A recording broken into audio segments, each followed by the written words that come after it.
दुनिया का सबसे पुराना मंदिर जमीन के नीचे दबा मिला, लेकिन उसे प्रकृति ने नहीं, इंसानों ने खुद दफनाया था। यह मंदिर करीब 11,600 साल पहले बना था। पिरामिड से भी हजारों साल पहले, स्टोनहेंज से भी 6,000 साल पहले। उस वक्त इंसान के पास न खेती थी, न घर, न पहिया, न कोई राजा, न कोई सरकार। फिर इतना विशाल मंदिर बना कैसे? जब ना कोई राजा था, ना कोई सरकार, तो हजारों लोगों ने मिलकर यह मंदिर बनाया कैसे? और सबसे बड़ा सवाल, जिसे बनाने में शायद पीढ़ियां लगी होंगी, उसे एक दिन अपने ही हाथों से दबा देने की जरूरत क्यों पड़ी? क्या उन्होंने कुछ ऐसा देख लिया था जिसे वो दुनिया से हमेशा के लिए छुपाना चाहते थे?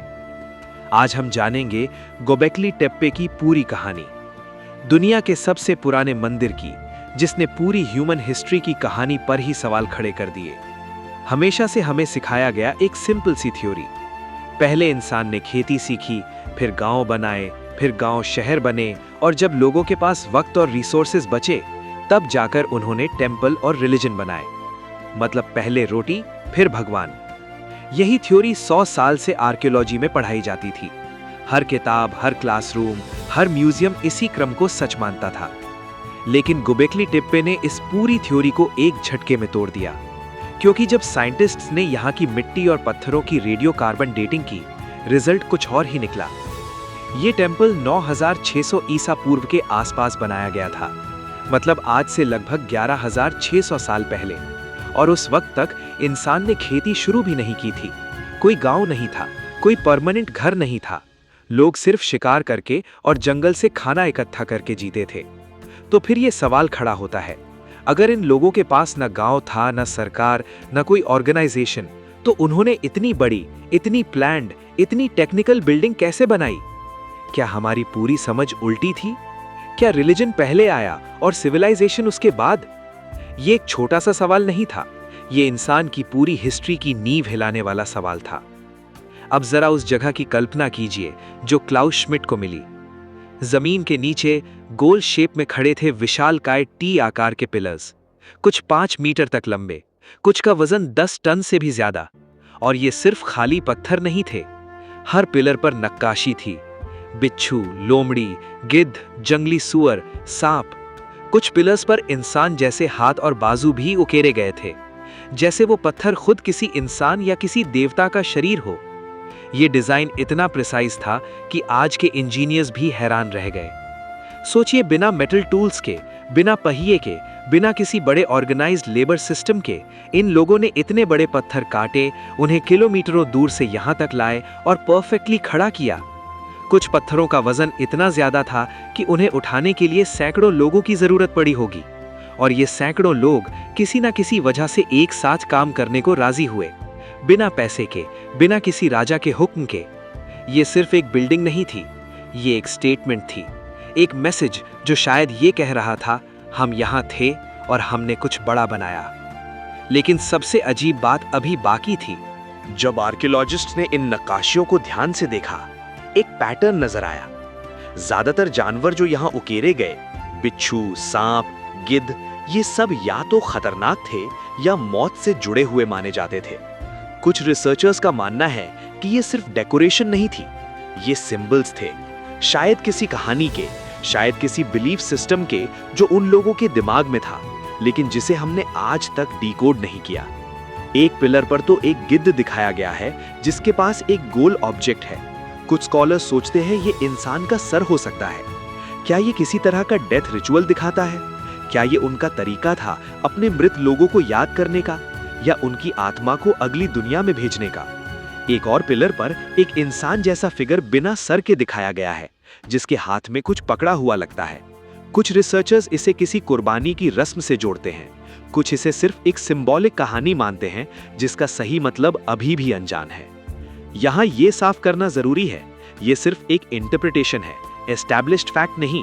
आर्कियोलॉजिस्ट इस पर आज भी बहस करते हैं।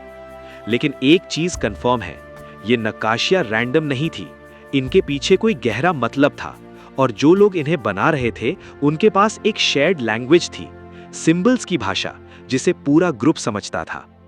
और जब हमने सोचा कि हम इस जगह को समझने लगे हैं, तभी एक और राज सामने आया, जो सबसे ज्यादा चौंकाने वाला था।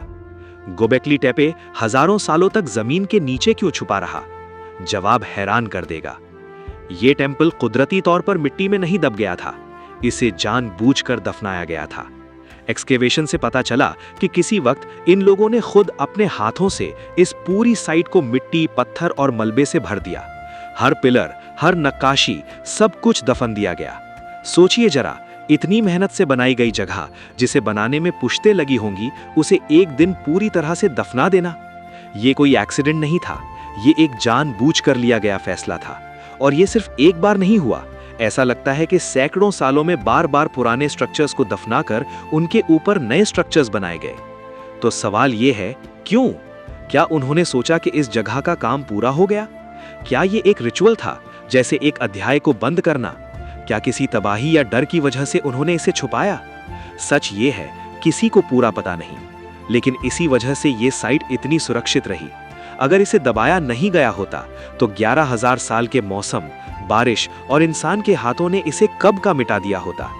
एक राज ने एक और राज को बचा लिया। एक और दिलचस्प बात यह है कि जब पुराना सर्कल दफनाया जाता था तो अक्सर उसके ठीक ऊपर एक नया छोटा सर्कल बनाया जाता था, जैसे पुरानी पीढ़ी की विरासत पर नई पीढ़ी अपनी कहानी लिख रही हो। क्या ये एक तरह का साइकिल था?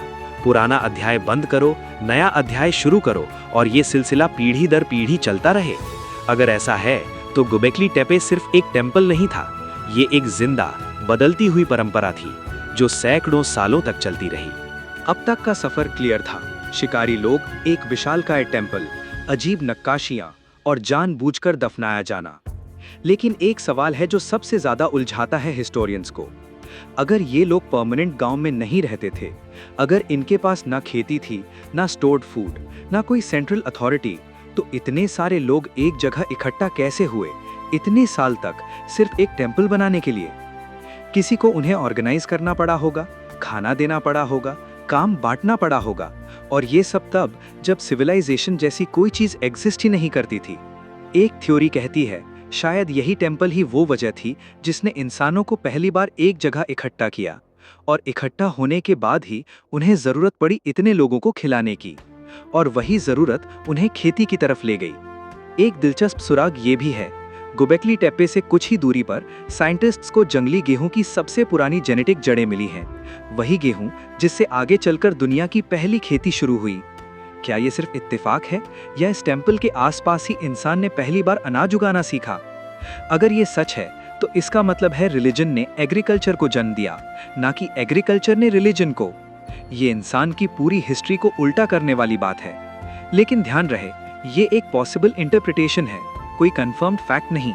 बहुत से साइंटिस्ट्स इस पर सहमत नहीं है और रिसर्च आज भी जारी है।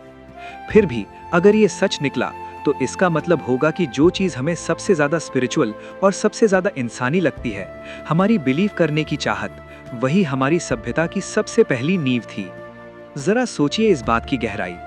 हम हमेशा से मानते आए हैं कि इंसान ने पहले पेट भरना सीखा और फिर सोचना शुरू किया, लेकिन गोबेकली टेपे कहता है शायद इंसान ने पहले सोचना शुरू किया और उसी सोच ने उसे पेट भरने के नए तरीके ढूंढने पर मजबूर किया। अगर ये सच है तो भूख नहीं बल्कि बिलीफ इंसान की सबसे बड़ी ताकत रही है, शुरुआत से आज तक। अब कहानी में एक नया मोड़ आता है जो साइंस और मिस्ट्री दोनों को जोड़ता है। गोबेकली टेपे बनने से कुछ हजार साल पहले धरती पर एक अजीब घटना हुई थी जिसे साइंटिस्ट्स यंगर ड्रायर्स कहते हैं। दुनिया धीरे धीरे गर्म हो रही थी, बर्फ पिघल रही थी और अचानक कुछ 100 सालों के अंदर टेम्परेचर फिर से बहुत तेजी से गिर गया, जैसे धरती वापस एक मिनी आइस एज में चली गई हो। कुछ रिसर्चर्स की एक थ्योरी है कि ये अचानक बदलाव किसी कॉमेट या एस्टेरॉइड के टुकड़ों की धरती से टकराने की वजह से हुआ होगा। और दिलचस्प बात यह है, गोबेकली टेपे के एक पिलर पर, जिसे कुछ लोग वल्चर स्टोन कहते हैं, कई अलग अलग जानवरों की तस्वीरें एक साथ उकेरी गई हैं, जैसे कोई पूरी घटना बताई जा रही हो। कुछ रिसर्चर्स का मानना है कि ये उसी आसमानी तबाही की याद में बनाई गई एक तरह की तस्वीरों की कहानी हो सकती है। इंसानों का सबसे पुराना तरीका किसी बड़ी घटना को याद रखने का, लिखने की भाषा बनने से भी पहले। ये थ्योरी बहुत बहस का विषय है और ज्यादातर मुख्य धारा के आर्कियोलॉजिस्ट्स इसे पूरी तरह साबित नहीं मानते।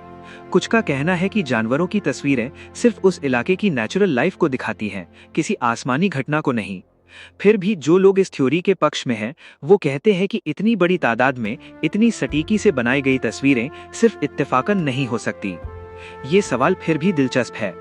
क्या ये टेंपल सिर्फ पूजा की जगह नहीं, बल्कि इंसान की पहली मेमोरी भी थी? एक ऐसी जगह जहां उन्होंने अपने डर, अपनी तबाही और अपनी बचने की कहानी को पत्थर पर हमेशा के लिए उकेर दिया। अगर ये सच है, तो गोबेकली टेंपल सिर्फ एक टेंपल नहीं, दुनिया की पहली किताब भी हो सकती है। एक किताब जो शब्दों में नहीं, पत्थर में लिखी गई थी। कुछ रिसर्चर्स इससे भी आगे जाकर एक और दिलचस्प सवाल उठाते हैं। क्या इन पिलर्स की पोजीशनिंग किसी खास स्टार या कॉन्स्टेलेशन को ट्रैक करने के लिए की गई थी? क्या ये लोग आसमान को सिर्फ देखते नहीं थे, बल्कि उसे स्टडी भी करते थे? ये थ्योरी भी अभी पूरी तरह साबित नहीं है और मुख्य धारा की साइंस इसे सावधानी से देखती है।